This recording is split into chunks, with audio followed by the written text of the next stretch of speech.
Students, welcome to my channel brain booster. मैं हूं ज्योति और आप सभी का स्वागत है मेरे चैनल ब्रेन बूस्टर पे। और अगर अभी तक आपने मुझे सब्सक्राइब नहीं किया है और चैनल को लाइक या शेयर नहीं किया तो आप जल्दी से मुझे सब्सक्राइब करें, शेयर करें, लाइक करें। आज इस वीडियो में मैं आपको टाइप ऑफ रिएक्शन में second type of reaction that is a decomposition reaction के बारे में बताऊँगी। अपनी चैप्टर जो वीडियो है उसमें मैंने ऑलरेडी आपको कॉम्बिनेशन रिएक्शन के बारे में बता दिया है। तो आज की इस वीडियो में मैं आपको डी कंपोजिशन रिएक्शन, जैसे कि नाम से ही पता चल रहा है कि जो हमारा रिएक्शन है उसमें जो रिएक्टेंट होगा वो डिकम्पोज हो जाएगा, वो दो या दो से ज़्यादा प्रोडक्ट में टूट जाएगा। तो जो भी चीज़ हम अपने लेफ्ट हैंड साइड पे लिखते हैं हम उसे रिएक्टेंट कहते हैं, और जो हमारा जो चीज़ हम अपने राइट हैंड साइड पे लिखेंगे वो हमारा प्रोडक्ट होता है।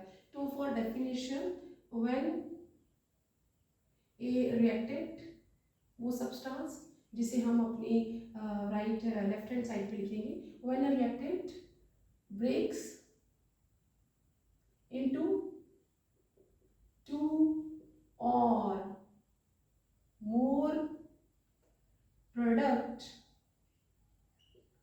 is known as decomposition reaction.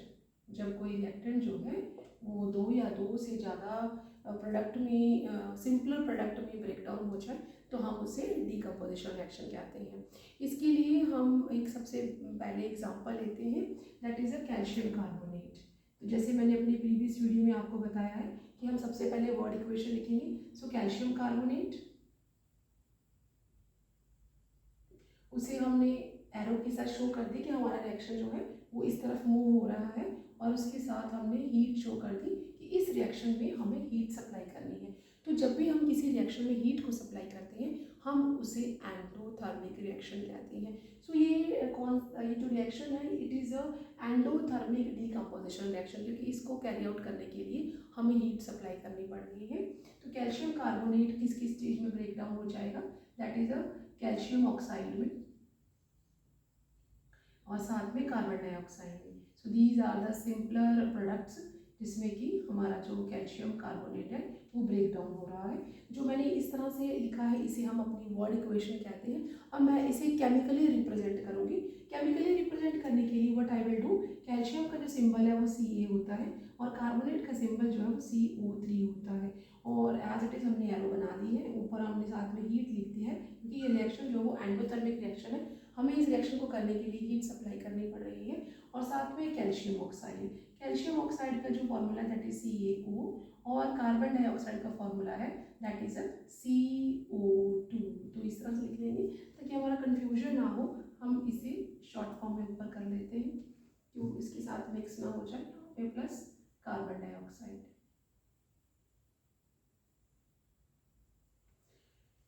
ये जो मैंने फर्स्ट लिखी, ये वाला जो मैंने स्टेटमेंट लिखी है दिस इज कॉल्ड हमारा वर्ड इक्वेशन है, ये हमारा स्केलेटल इक्वेशन है। अब हमने चेक करना है कि whether it is a balanced और नॉट, ये बैलेंस भी है कि नहीं।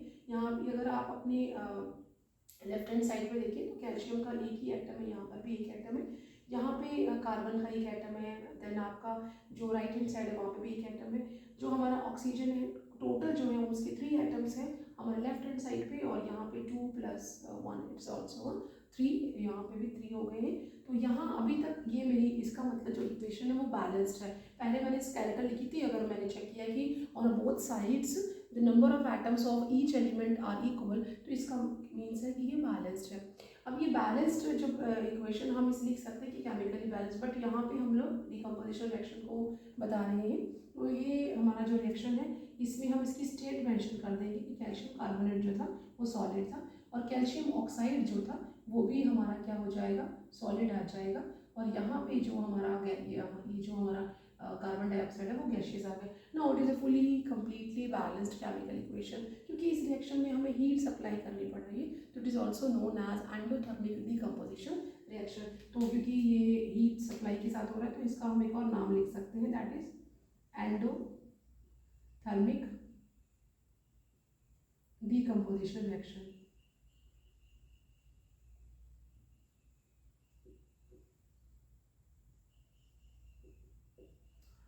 इसके लिए हम एक और एग्जांपल ले सकते हैं, जैसे कि हमारा फेरोसल्फेट। तो सेकंड एग्जांपल जो मैंने लिया है ये हमारा फर्स्ट एग्जांपल है, हम इसके लिए सेकंड एग्जांपल भी ले सकते हैं, फेरोसल्फेट।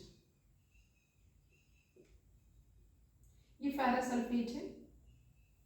जब हम फेरोसल्फेट को हीट करेंगे, हीट सप्लाई करेंगे, तो ऑटोमेटिकली ये जो वाटर मॉलिक्यूल्स है ये सारे के सारे इवोपरेट हो जाएंगे, और उसके बाद हमारे पास फेरोसल्फेट बचा। फेरोसल्फेट पे जब मैंने हीट सप्लाई की, वाटर तो ऑलरेडी इवोपरेट हो गया, और ये ब्रेक डाउन हो जाएगा फेरिक ऑक्साइड में, Fe2O3 plus sulphur dioxide and plus sulphur trioxide. ये हमारा जो है ये सॉलिड रहेगा, और ये जो हमारे मेन दूसरे प्रोडक्ट है ये गैशियस रहेंगे, और जो फेरोसल्फेट है वो हमारा यहाँ पे सॉलिड है।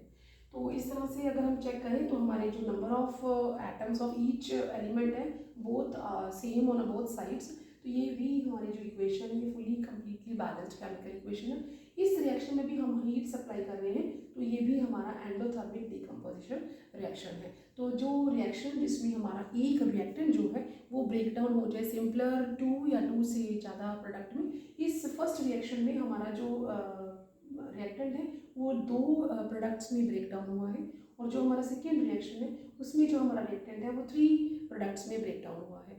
तो इट डिपेंड्स कि how many products will come, but when a single reactant breaks into 2 और more products in the presence of either heat या और जो भी हम सनलाइट लेंगे, तो इस तरह के रिएक्शन को हम लोग एंडोथर्मिक डिकम्पोजिशन रिएक्शन कहते हैं। अगर रिएक्शन विदाउट हीट होता तो simply it was a decomposition reaction. तो आप जल्दी से इस वीडियो का स्क्रीनशॉट ले लें। तो मिलते हैं नेक्स्ट वीडियो में with next reactions. Thank you, till then take care, bye bye.